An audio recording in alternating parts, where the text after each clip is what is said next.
Love, Diyos ko, love. Alam mo na totoo ang pag-ibig.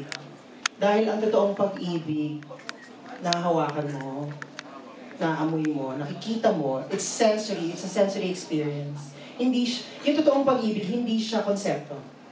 Ang totoong pag-ibig, pagising mo makikita mo. Pagising mo maamoy mo dun sa mga romantic. Or yung totoong pag-ibig, nakikita mo, nahahawakan mo yung mga magulang mo. Yun. It's a sensory experience. That's when you know it's for If real. you know love is real when you can feel it with your senses. Nice. Thank you, Miss Venezuela. Steven, did you understand the question? How would you know? Yes. For me, and I mentioned this earlier, I think that because you set the parameters of it doesn't have to be a romantic with somebody. I think truly it's unconditional love.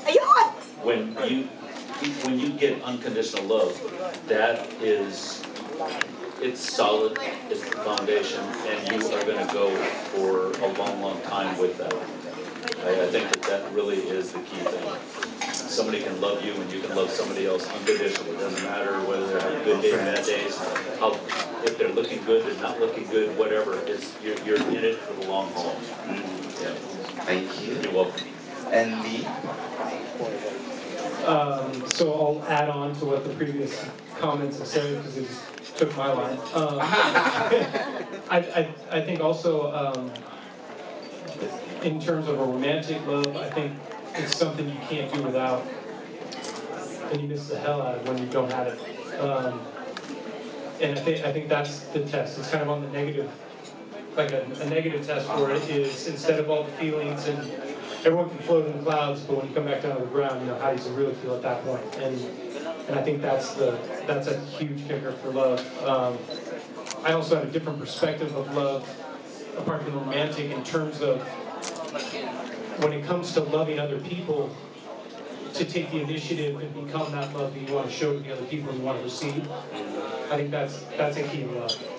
I think stepping up and practicing and exercising what you think love represents. And I think that's respect, I think that's compassion, it's understanding even when you don't understand, and just picking up the phone when someone calls.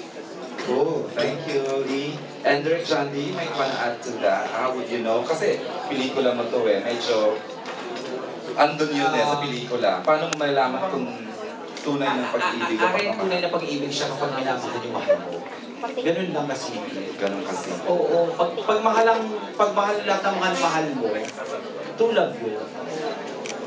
Okay, and of course, Edsa for the final answer. Maka-view ko? Edsa. Makabawi ako sa question na. Go! Lalo na ako sa swimsuit eh. Question answer ka. Hindi, malalaman ang tunay yung pag-ibig ko guys. Sinabi ni Papa Frank na unconditional, tapos sakripisyo, di ba? And yung sinabi doon ni Direk na pag binahal at respeto yung mahal mo, yun. At tinanggap kung ano ka. That's real love. Yes. That's true. That's true. That's love. And with that, Near, far, wherever you are, and I know that my heart will go. and with that answer from Miss Panama, we'd like to thank you all for coming. Okay, at this point, I would like to request everyone. Isang briefly thank. Let's thank the members of the press for coming this afternoon. Prince. Thank you for everybody for giving us the opportunity to answer your questions and for rating us. For taking all of our beautiful photos and thank you for sharing this afternoon with us. Yeah, we'll see them on the 13th for the premiere night. Okay, Lee, please. Yeah, thank you very much. Salamat po. Walang basagan ng trip. Walang basagan ng trip. No, I'm not going to be part of it. Can you say that again? You want me to say that one more time? Yes. Pwede, walang basagan ng trip. Oh, walang basagan ng trip. Oh. And thank you for opening up your doors to some people from other lands and for allowing us to come here and be guests in your country and for treating us just with lots of love and respect. Appreciate that. Thank you. Enjoy your stay, Lee. And of course, Richie. January 14 na po, EDSA Woolworth. na-enjoy po to ng mga kababayan natin sa North America. I'm sure may enjoy nyo to sobra kasi lahat tayo may pamilya. Ang hindi lang makaka-enjoy nito yung mga hindi pinanganak. Wala pa dito. Oo, yung mga wala pa dito. Pero I'm definite that you're going to have a great time seeing this film. January 14, nationwide. Thank you for coming. Thank you, Richie, and of course, Steven. Please. Thank you everyone for coming today and making us feel special about this whole project. And we really appreciate you making time to come and ask the questions and gave us a chance to share a little bit about us so you know who's behind these characters. Yeah. Salamat po. Thank you very much. Wala man naman po. And of course, Direk John D. Unang maraming salamat sa inyong pagpunta.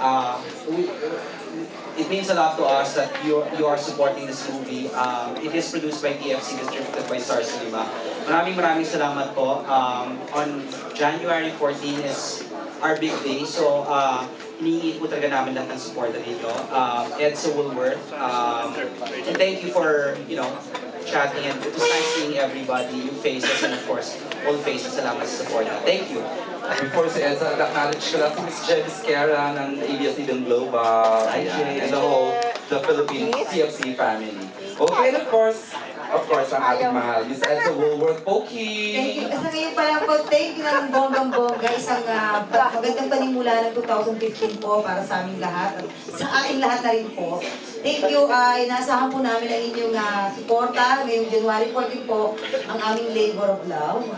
Ang Edsa Woolworth. Sana po ay supportahan po ng bonggang-bongga. Maraming salamat po sa inyo. Ayan po, from the Filipino channel, released through Star Cinema. Edsa Woolworth, January 14 na po in cinemas nationwide. Thank you for coming, everyone!